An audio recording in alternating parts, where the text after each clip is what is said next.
అందరికీ నమస్కారం.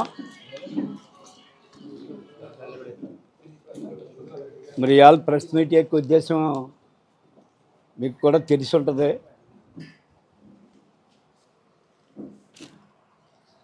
ఈ నియోజకవర్గానికి కోఆర్డినేటర్గా నన్ను నియమించి 14 నెలలు అయింది సుమారు. నేను రాత్రి మనస్తాపం చెంది కొన్ని విషయాల్లో ఇంతకు ముందే నా సహచరులు అందరితోటి కూడా మాట్లాడటం కూడా జరిగింది. ఏంటి పరిస్థితి, మనం ఏం చేయలేకపోతున్నాం పార్టీ పరంగా, ప్రజలకు కానీ కార్యకర్తలకు కానీ, ఈవెన్ హాస్పిటల్, ఏవైనా ఏంటిది పోలీస్ స్టేషను, చిన్న చిన్న విషయాల్లో కూడా కార్యకర్తలకు న్యాయం జరగటం లేదు అన్నది మనస్తాపం చెంది ఈ కోఆర్డినేటర్ పదవికి రాజీనామా చేయటం జరిగింది. ఈ రాజీనామా అన్న విషయం 2-3 రోజులు 4 రోజుల క్రితమే నిర్ణయించుకోవడం జరిగింది. కానీ ఎందుకు మేము ఆగామంటే, గ్రామస్థాయి నుంచి కూడా పార్టీ పాడవకూడదు, గ్రామస్థాయి నుంచి పార్టీలు, సెక్రటరీలు, అలాగే కమిటీ, అలాగే మండల కమిటీలు అన్నీ కూడా ఒక మంచి వ్యక్తులని నియమించాలన్న ఒక సదుద్దేశంతో మరి క్లస్టర్లు కానీ, యూనిట్లు కానీ, బూత్ కన్వీనర్లు కానీ, గ్రామ కమిటీలు కానీ ఇప్పటి వరకు వేసాం. నిన్న ఒకటి, ఇవాళ ఒకటి మండల పరిషత్ పార్టీ మీటింగ్లో పెట్టమని కాకినాడలోనేమో పార్టీ ఆఫీస్లో పెట్టడం, అక్కడేమో వేలంగిలోనేమో అది పెట్టడం జరిగింది. మరి నిన్న కొన్ని కారణాంతరాల వల్ల రసాబస అయింది. రసాబస అయినప్పుడు దానికి బాధ్యుని నన్నే చేస్తారు ముందు, ఇంకందరూ ఏం తేడాలా. ఎందుకంటే ఒక బలహీన వర్గం వాడు ఒక రాజకీయ నాయకుడై, ఆ రాజకీయ నాయకుడు ముఖ్యమంత్రి గారు చెప్పింది యాక్సెప్ట్ చేయరు. అక్కడ ఒక మంది మార్బలం, ఒక సిస్టమేటిక్, ఒక ఉన్న గ్రూపులు సిస్టమ్ ఉన్న వాళ్ళు మాట ఆలకిస్తారు. ఎందుకంటే మీకు కూడా చెప్తా ఉన్నా, 25 సంవత్సరాల రాజకీయ చరిత్రలో మొట్టమొదటిసారిగా నందమూరి తారక రామారావు గారు తెలుగుదేశం పార్టీ పెట్టిన 6 నెలలకి జాయిన్ అయ్యింది నేను. కారణం కూడా 6 నెలలు గ్యాప్. ఎందుకంటే అప్పుడు గంగిరెడ్డి, మావిడాడు గంగిరెడ్డి ఇండిపెండెంట్గా వేసినందుకు, ఆ ఇండిపెండెంట్గా వేసినప్పుడు రామారావు గారు పార్టీ ఉన్నప్పుడు ఈయనకి చేశాను కాబట్టి, అందులో ఈ 6 నెలల గ్యాప్లో మన ఇండిపెండెంట్ ఇప్పుడు దాకా చేసి అందులో పార్టీలో జాయిన్ అయితే సమంజసం కాదని 6 నెలలు గ్యాప్ ఇచ్చి అప్పటి నుంచి ఇప్పుడు దాకా ఉన్నా. మీకు అనేక సార్లు చెప్పాను, చావటం అంటే తెలుగుదేశం పార్టీ జెండాతోటి శ్మశానంకి వెళ్తాం తప్ప, అది కూడా మా గ్రామం మాదాపట్నంలో వేరే ఉద్దేశం ఉండదు అని చెప్పి కూడా చెప్పాను నేను. ఇన్ని చెప్పినా ఇవాళ నియోజకవర్గంలో కోఆర్డినేటరు, కోఆర్డినేటర్ దగ్గరికి వచ్చిన కొన్ని ఇబ్బందులు రావటం కూడా జరిగింది. మరి నిన్న 20 మంది గ్రామ కమిటీ అధ్యక్షులు ఈ కాకినాడ రూరల్కే గ్రామ కమిటీలు వేసాం, 49 వార్డు కమిటీలు వేసాం, బూత్ కమిటీ అన్నీ వేసాం, అనుబంధ సంస్థలు కూడా వేసాం. కంప్లీట్ 100%కి 99% ఒక కాకినాడ రూరల్ నియోజకవర్గం ఉంది. మరి అలాంటప్పుడు ముందే నిర్ణయం తీసుకున్నాం. నిర్ణయం కూడా ఎందుకంటే, మేము అడిగేది మాకు పదవి అక్కల్లా, నేను కావాలని దరఖాస్తు చేయలేదు. మీరు చేయవలసింది ఏంటంటే, నేను పార్టీ సీనియర్గా 25 సంవత్సరాలు ఈ కాకినాడ రూరల్ నియోజకవర్గంలో నాకు అనుభవం ఉంది కాబట్టి, ఒక క్యాస్ట్ ఎప్పుడైతే ఓసీ క్యాస్ట్లో మీరు ఎమ్మెల్యే ఇచ్చారో, బీసీని ఏదో ఒక విధంగా ఆదుకోవడానికి ఒక సిస్టమ్ ఉండాలా. ఆ సిస్టాన్ని నన్ను కోఆర్డినేటర్గా నియమించారు, హ్యాపీ నేను చేస్తాను అని చెప్పడం.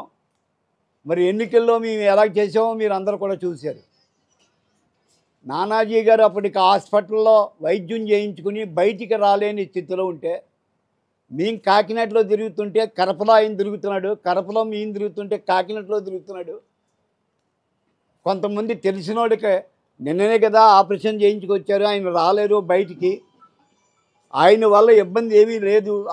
మేము ఈ కాకినాడ రూరల్కి 2 ఎమ్మెల్యేలు అని చెప్పి అందరికీ చెప్పి మాజీ పూచేని మా క్యాస్ట్ వాళ్ళు అందరికీ కూడా చెప్పి కార్యక్రమం నిర్వహించడం జరిగింది. మీకు అందరికీ కూడా తెలుసు. ఒప్పుకుంటారా? దానికన్నా ఒప్పుకోరా? నువ్వు ఒప్పుకుంటావాడా? వాళ్ళు ఒప్పుకోరా? నేను ఒప్పుకుంటాడని మా కార్యకర్త. మరి ఆనాటి నుంచి ఇలాగా 14 నెలలు అయింది. ఒక్క దాంట్లో మా పార్టిసిపేషన్ లేదు. ఏం చేయాలి మేము దేనికి కోఆర్డినేటర్గా దేనికి? మేము చేయవలసిన పోర్షన్ ఏంటి? ప్రింట్ రాత్రి ప్రింట్ తీసుకోకడం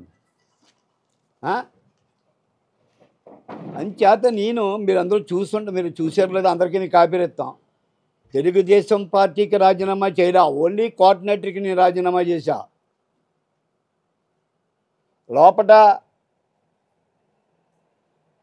మధ్యవర్తులు చంద్రబాబు నాయుడు గారి నుంచి మెసేజ్ వచ్చారు. నేను ఒకటే అంటున్నా, నా నియోజకవర్గానికి రావాల్సిన 50% నిధులు నా నియోజకవర్గానికి కావాల్సిన ఏంటిది ఈ డెవలప్మెంట్ కాదు, ఈ పదవులు అన్నీ కూడా మాకు రావాలా. నువ్వెంతో మేము అంతే. నీ దగ్గర పవర్ ఉంది, మా దగ్గర ప్రభుత్వం తరపున ఇన్సూరెన్స్ కావాలని మేము అడిగాను తప్ప పార్టీకి అన్యాయం చేస్తామని కానీ పార్టీకి ఇది చేస్తామని కూడా అనలేదు. అలాగైతే నీ పార్టీ కమిటీలే అయింది. అక్కడ 23, ఇక్కడ 20, కార్డులో 6, 49 పూర్తి చేసాం. అనుబంధ సంస్థలు పూర్తి చేసాం. మండల అనుబంధ సంస్థలు కమిటీలు అన్నీ కూడా పూర్తి చేసాం.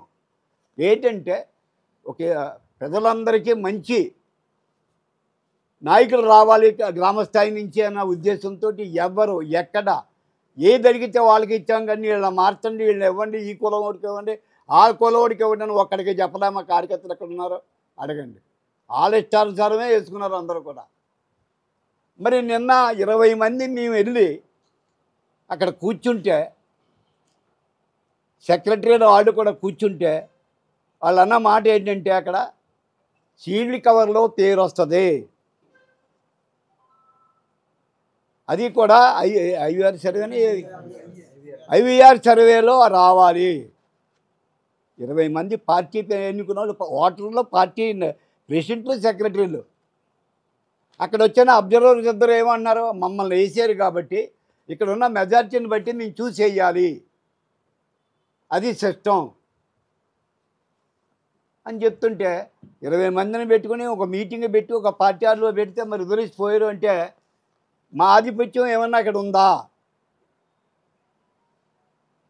లేదు. దాన్ని కూడా ఇందులో కోట్ చేసి రాశాను ఇవాళ ముఖ్యమంత్రి గారికి. నేను కూడా ఇందులో మీకు ఇస్తాను. మీకు నాకు అప్పగించిన ఈ కోఆర్డినేటర్ పదవికి రాజీనామా చేసి క్రియాశీలక కార్యకర్తగా నేను పార్టీలో కొనసాగుతానని మీకు తెలియజేస్తున్నాను. పార్టీ ఏ కార్యక్రమం చెప్పినా చేసేందుకు నీ ముందుంటాను. ఏం తప్పు కాదు కదా, పార్టీకి అన్యాయం చేసినట్టు కాదు కదా, పార్టీని నిలదీయట్లేదు కదా. నేను ఇవాళ నన్ను పంపి నాకు వెనకాల నేను ఏదో తప్పు చెప్తాను నన్ను కాపలా ఇచ్చారు రాజు వర్మ గారిని. ఏనాడు ఈనాడు కూడా నేను సిద్ధంగా లేను. ఎందుకంటే మేము ఒక కుగ్రామంలో ఉండి ఒక చిన్న కుటుంబంలో పుట్టి కేకేసి పదవి ఇచ్చినప్పుడు ఎంతమంది ఎన్ని రకాల పార్టీలు అన్నా పిల్లి సత్యబాబు అన్నవాడు తెలుగుదేశం పార్టీలో పొందిన గౌరవానికి అలాగే ఉంటాడో అలాగే చస్తాడని చెప్తున్నాం తప్ప. కానీ నన్ను నమ్ముకున్న క్యాడరు, నన్ను నమ్ముకున్న నాయకులు చూశారు. అతని దగ్గర బాబీ దగ్గర ఎంతమంది జనం ఉన్నారో, నా దగ్గర ఎంతమంది జనం ఉన్నారో, నా దగ్గర క్యాడర్ ఎలాగ ఉన్నారో వాళ్ళ దగ్గర ఎలాగ ఉన్నారో మీరు చూడొచ్చు. దీనికి తోడు సెట్టివల్జీ కులస్తుడని సెట్టివల్జీ కార్పొరేషన్కి చైర్మన్ వేసి నాకు ఇంకొక మొగుడిని వేసాడు. నేనేమనుకున్నానంటే చెట్టివల్జీ కులస్తుడే కదా, చెట్టివల్జీ కులానికి ఎంతో కొంత ఉపయోగపడుతుంది, ఒక నాయకుడు అంటూ మనకు దన్నున్నాడు కదా, ఎమ్మెల్యే లేడు కదా అని చెప్పి అతన్ని ఇన్వాల్వ్ చేసి స్వార్థం ఏంటంటే నా కులస్తుడని స్వార్థంతో అతను నేను అన్ని విధాలుగా ఫోకస్ చేశాను. మీకందరికీ కూడా తెలుసు ఏంటి, ఈ కాకినాడ రూరల్ నియోజకవర్గానికి 5-6 ఇన్ఛార్జీలు మారారు. ఏ ఇన్ఛార్జిని కూడా ఇప్పుడు పలకరించడం నేను. ఎక్కడ కూడా పరిశీలకులు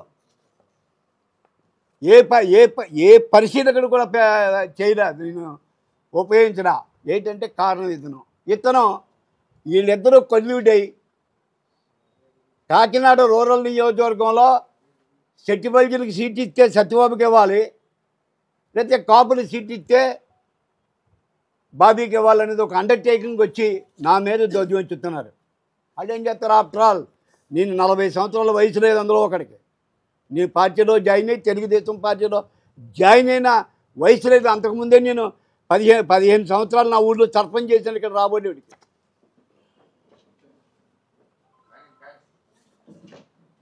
అతను సిస్టమ్ ఏంటి?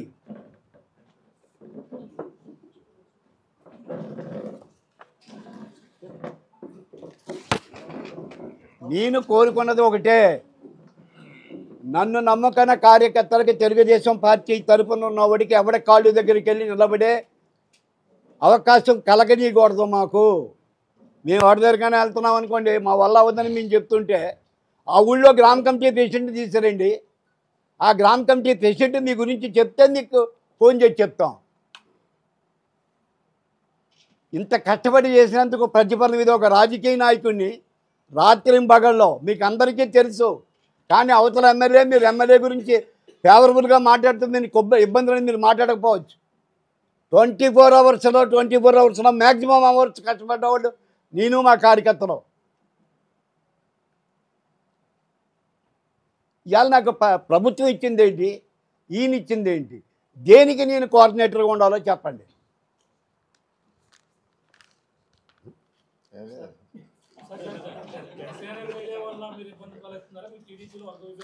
జనసేన వల్ల కాదండి, జనసేన వల్ల మా షేరు మాకు రావాలా.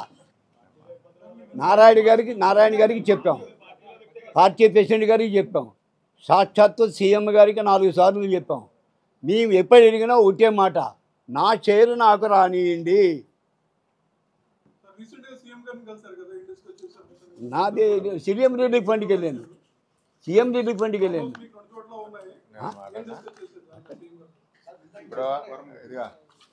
అందరికీ నమస్కారం. సార్ చెప్పాను, ఎంత చూపించేస్తారు టీవీలో చెప్తాను. వాపస్ తీసుకున్నాను చెప్పాను నేను. మీకే ఇస్తాను కదా. ఉండండి ఒక్క నిమిషం. అందుచేత అప్పుడు నేను ఇందులో కూడా మీకు కూడా ఇస్తారని చెప్పాను. ఏం చెప్పాను? పార్టీ ఏ కార్యక్రమం చెప్పినా చేసేందుకు నేను సిద్ధంగా ఉంటాను. అంటే ఏ కార్యక్రమం అంటే నా పార్టిసిపేషన్ లేకపోతే ఇబ్బంది కలుగుతుంది అన్నప్పుడే నేను పార్టిసిపేషన్ చేస్తాను. తెలుగుదేశం పార్టీ క్రియాశీలక సభ్యుడిగా. ఇది కానీ మోసేననుకోండి, నేను ఈ నియోజకవర్గానికి పెత్తనం వాళ్ళు చేస్తున్నారు, బడ్జెట్ నా మీద పడుతుంది. ఉదాహరణకి బాబు గారు జైలుకి వెళ్ళినప్పుడు 53 రోజులు చేసాం ఇక్కడ మీ నిరాహార దీక్ష. మీకు అందరికీ కూడా తెలుసు. జాబ్ కావాలంటే బాబు రావాలని ఉద్యమం టేకప్ చేసాం. ఇదేం కర్మ అన్న దాన్ని ఉద్యమం టేకప్ చేసాం. బాబుతోనే నేను బాబు గారు జైలులో ఉన్నప్పుడు కార్యక్రమం చేసాం. పెన్షన్లు కానీ హౌసింగ్ కానీ ఎప్పుడు ఎక్కడెక్కడ ఎవరెవరికి ఏవాలో ఏది గవర్నమెంట్ వచ్చిందో అదంతా కూడా కార్యకర్తలతో స్ప్రెడ్ చేసి ముందుకెళ్ళాం. ఎమ్మెల్సీ ఓట్లలో ఫస్ట్ తూర్పుగోదావరి జిల్లాలో అత్యధికంగా 3,75,000 ఓట్లు జాయిన్ చేయడంలో ప్రముఖ పాత్ర వహించారు మా కార్యకర్తలు అందరూ కూడా. దాని విజయానికి కూడా మేము కష్టపడినట్టు ఎవరో కష్టపడలేదు. మా కాకినాడ రూరల్ నియోజకవర్గం ఎక్కడికక్కడ ఎమ్మెల్సీ కృతజ్ఞత చెప్పాం. ఎమ్మెల్యే విజయంకే పెట్టాం. తొలి అడిగిన కార్యక్రమం నిన్నటితోటి మొత్తం 95%, 100% కూడా చేసాం. మేము 99,000 వచ్చింది. 99,000 కూడా పూర్తి చేసాం. ఇది మంచి ప్రభుత్వం అన్నది ఫోకస్ చేసాం. సూపర్ 6 అన్నది ఎప్పుడు వస్తుంటే దాని కార్యక్రమాలు చేసి పాలాభిషేకాలు ఇంకోటో చేసాం. నిన్న కాక మన అన్నదాత సుఖీభవ, రెండోది బస్సు యాత్ర కూడా మేము 15వ తారీఖున కార్యక్రమం పెట్టుకోవడానికి అక్కడికి వెళ్ళి ఆర్టీసీ బస్ స్టాండ్కి వెళ్ళి మేనేజర్తో మాట్లాడి అన్నీ పురమాయించుకొని 20-30 మంది పసుపు చీరలతో వెళ్ళాలని మేము పెట్టుకుంటే ఇక్కడ ఉన్న నాయకులు ఎవరో కూడా కనీసం రేపు అక్కడ బస్టాండ్కి కార్యక్రమం జరుగుతుందని చెప్పకుండా చేశారన్నమాట. ఏ కార్యక్రమాలు కూడా ప్రభుత్వం ఇచ్చే కార్యక్రమాలు ఏ కార్యక్రమాలు కూడా మేము వెనకాడు వేయలేదు. ప్రాణం ఉండగా తెలుగుదేశం పార్టీకి అన్యాయం చేయం. కానీ నేను నియోజకవర్గం పదవి ఎందుకు వదులుకుంటున్నానంటే ఇన్ఎఫిషియెంట్. నేను ఇన్ఎఫిషియెంట్ చేయలేకపోయాను. వాళ్ళు వెళ్ళి వాళ్ళ కుదరలు దూరుతున్నారు. నేను ఏం చేయను. నా క్యాడర్ ఎవరున్నారో చేతులు ఎట్టమన్నారు. మీరు ఎంతమంది మా ఎంతమంది ఉన్నారో చెప్పమని చేతులు ఎట్టమని ఎత్తారు. నేను ఎవరిని కూడా ఇవాళ ఏంటిది ప్రెస్ మీట్కి రావద్దని చెప్పాను. ఒక 2-3 ఎలాంటి చెప్పాను. ముఖ్యమైన వాళ్ళకి ఏం చేయమంటారు మమ్మల్ని? మా రాజుగారు ఇంక అంతకని ఎక్కువ మాట్లాడదని గెలుస్తున్నాడు. రాజుగారు మర్చిపోయారు మళ్ళీ వర్మ గారు అందరికీ చెప్పండి. మాట్లాడతాను. చెప్పాను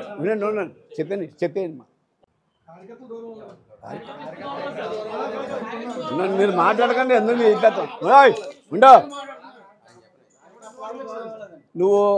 నువ్వు ఓపెన్గా నువ్వు రాస్తాను అంటే ఉండండు. నేను చెప్తాను. నువ్వు ఎవరో ఒక ప్రశ్న అడిగి దాని కేటగిరీ అడిగి చెప్తాను. దాన్ని బతికడి చెప్తాను. నేను ఎల్లుడు బతికడి చెప్తాను. నువ్వు రాయలేవు. నేను చెప్తాను. కవర్లు చెప్తావు.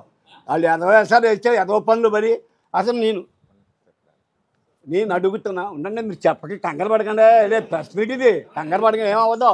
మీ పార్టీకి ఏం నష్టం జరగదు. చెప్పాను కదా పార్టీకి నష్టం జరగదని. ఏటికూరి నాగమణి అన్న ఆసామ్యం ఉంది. ఎందుకు పోయింది చెప్పాలి నాకు. వాళ్ళు కులవాళ్ళు ఉన్నారు, వాళ్ళ ఊళ్ళోళ్ళు ఉన్నారు ఇక్కడ. నేను ఆ అమ్మాయిని టెలిఫోన్ అడ్వైజర్ కంపెనీ మెంబర్ కింద చేశాను. నేను నెక్స్ట్ జిల్లా మహిళా అధ్యక్షురాలు చేశాను. మళ్ళీ జిల్లా మహిళా అధ్యక్షురాలకి సెకండ్ టర్మ్ మళ్ళీ పోటీకి వస్తే విజయలక్ష్మి గారి పోటీకి వస్తే స్టేట్ కమిటీలో వేయించాం. మేము ఎప్పుడు కార్యక్రమం వెళ్ళినా ఆవిడకి మేము కౌరంపించాం. కౌరంపించినప్పుడు రాజకీయ నాయకుడు ఎప్పుడు లొంగుతాడంటే ఆడికి ఎదురొచ్చినప్పుడు లొంగుతాడు. ఎన్ని మాటలు కేకేసినా రాలా. సాక్షి ఉందా రా చెప్పు. ఉందా అంటే ఉన్నదని చెప్పాలి నువ్వు. నా మనవరాడికి పెళ్ళికి అందరికీ పంపినట్టు ఆ పిల్లకి కూడా చీర పంపాను. పండక్కి చీర పంపాను. ఆ ప్రాంతంలోంచి ఒక అమ్మాయి ఎక్కడ ఉంది భవానీ. ఆ ప్రాంతంలోంచి ఒక అమ్మాయి నేను తిరిగి మీకు మీ అమ్మగారు కూడా ఉంటానండి అని అంటే ఈవిడి తిరిగితే ఆవిడ కొడుకొచ్చింది.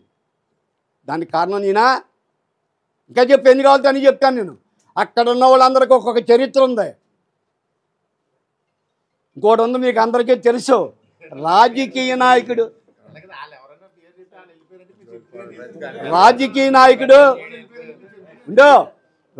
నాయకుడు ఆడి భార్య ఎదురింటికి వెళ్ళి కాపురం చేసిన ఊడుకుంటాడు తప్ప నా కార్యక్రమంలో ఉన్న నాయకుడు పోతే మాత్రం రాజకీయం పట్టించం అవ్వదు. ఇలాంటి ప్రశ్నలు వేసామంటే ఇంకా చాలా ఉన్నాయి. నువ్వు రాయలేవు. నేను చెప్పిన దానికే వెళ్ళి బాధపడుతున్నారు. నువ్వు రాయలేవు. కాదు ఇండివిజువల్గా వెళ్ళమంటే వస్తాను నేను.